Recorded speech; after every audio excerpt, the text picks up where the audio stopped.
Mulishani Mwebantu Randy. It's your boy Chiz. Welcome to African Appetite. Just gonna do something different today. As you know, document diaspora foods and so forth. Gonna focus on something which is more of a bar snack and a bar food. I mean, in England is probably the most common bar snack is pork scratching. In America, you have the beef jerky, but in Africa, and in particular in Southern Africa and Southeast Africa, you have biltong, and that's what I'm going to focus on today. So what we're going to do today is going to visit a couple of establishments, and we're going to embark on what's known as the Biltong and Boerewors battle. Yeah, so let's go and have a look and see which establishments are producing, selling Biltong and Boerewors, and I'm going to buy a few samples from each place, check them out, review them. With the Boerewors, going to have to take them home and probably going to have to oh, there's a police stop here. Sorry, drive past that. Yeah, with the Boerewors, probably going to have to take them home, cook them up individually, and then we'll review them there. But yeah, African Appetite, Biltong, Boerewors War. Let's go.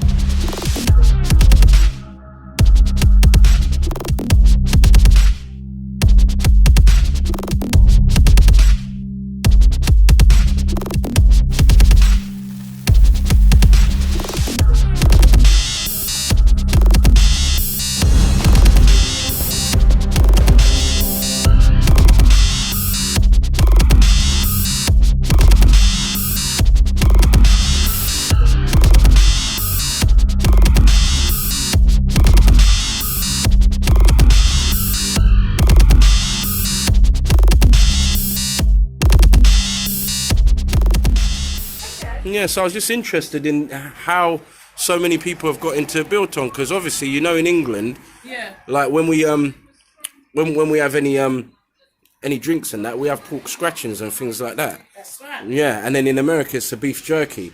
Then obviously with South Africa it's the biltong. So what flavours do you have for me today? We don't make them ourselves, no. We borrow these from St Marcus in Roehampton. Oh, so they're from St Marcus. Oh, I'll be Yes. visiting St Marcus. So Yes. that's. So we are one of their customers. Oh right. Drivers, yeah, we don't make that, but we buy that. Okay. St Marcus again. Yeah, I'm a. $4.35.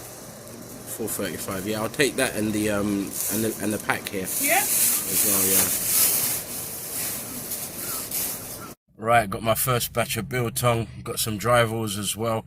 Unfortunately, the owner of the establishment wasn't there. I'm going to go back because he is making the balls. I do want to get some of them sausages. I do remember when I got them before. I have been in the establishment before. So yeah, I'm going to come back to Franklin's. Very happy with Laura. She took me through the whole process and that. And yeah, move on to our next place, which I believe is Kruger's, which is not too far around the corner, and it's one of the longer established places.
That's the authentic flavour of biltong, I remember.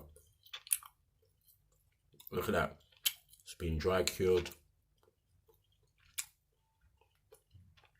Now, if you're into gamey meats, you'll really love the flavour of biltong. Like I said, it's like beef jerky, but it's not as dried through as beef jerky, as you can see. Still remains tender.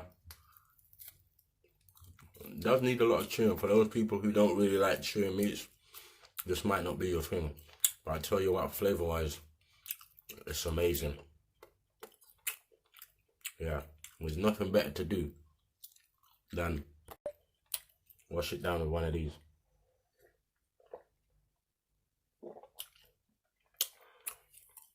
Oh yeah.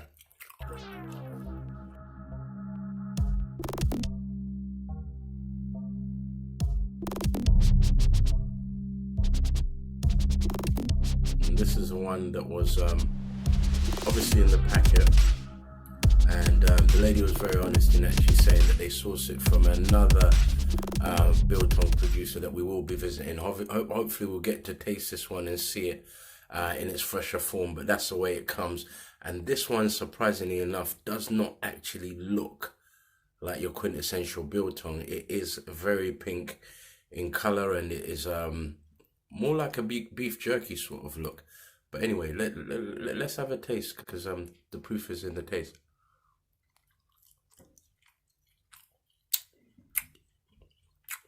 Yeah, instantly, it's got the unique quality that you get in shop bought biltong and also shop bought jerky. Very salty in comparison to the one from Kruger's. That was obviously the fresh version. Much more chewy as well. And yeah, you can understand why the price was so cheap in comparison to the 100 grams I paid a $5 for at Kruger's. So yeah, nice one for the effort, putting the product out there. But yeah, definitely prefer the Kruger's one. Let's keep this going.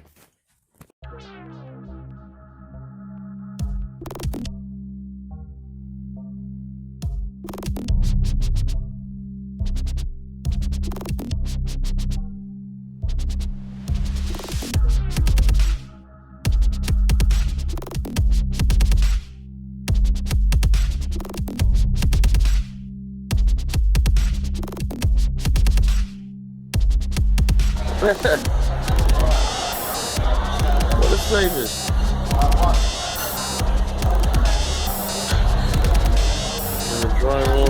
So what do you do? Do you source these, or do you make them yourself? No, I've got a tip that makes it for me. See what it's like if I stay open later. So have you been finding the trade since you've started? Like I say, some days good and other days I find the market quite quiet on and off. Yeah. It's busy lunchtime and then it gets busy like night again. Oh, at night it gets busy. But At night it gets very busy.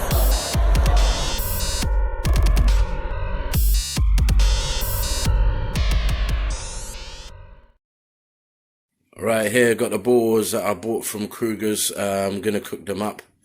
I've got the original Boerewors here, original thin actually, and I've got here, which is quite interesting, some cheese Boerewors, which I think I'm just gonna keep in the ring, although it's a big old sausage there, so I don't know, I might have to secure it somehow.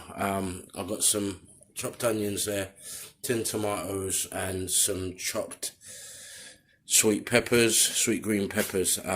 So yeah, let's go and see what we create.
just covering it, and we'll leave that for the next 15 minutes until the tomatoes cook right down.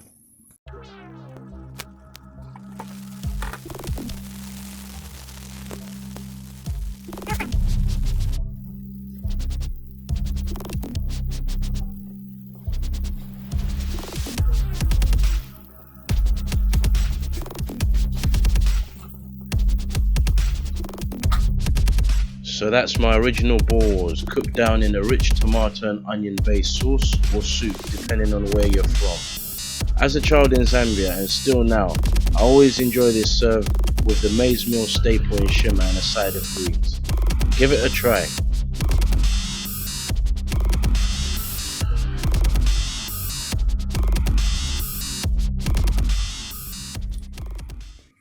For the sausage ring, I've put a wooden skewer through it just to secure it and keep it intact.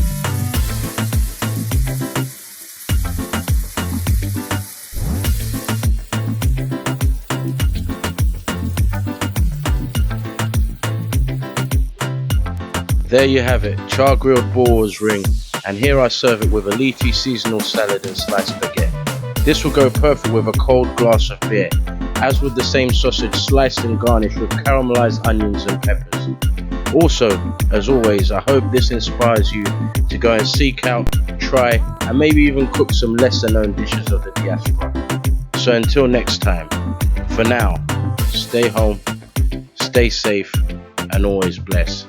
Do remember, don't eat to live, live to eat. Peace.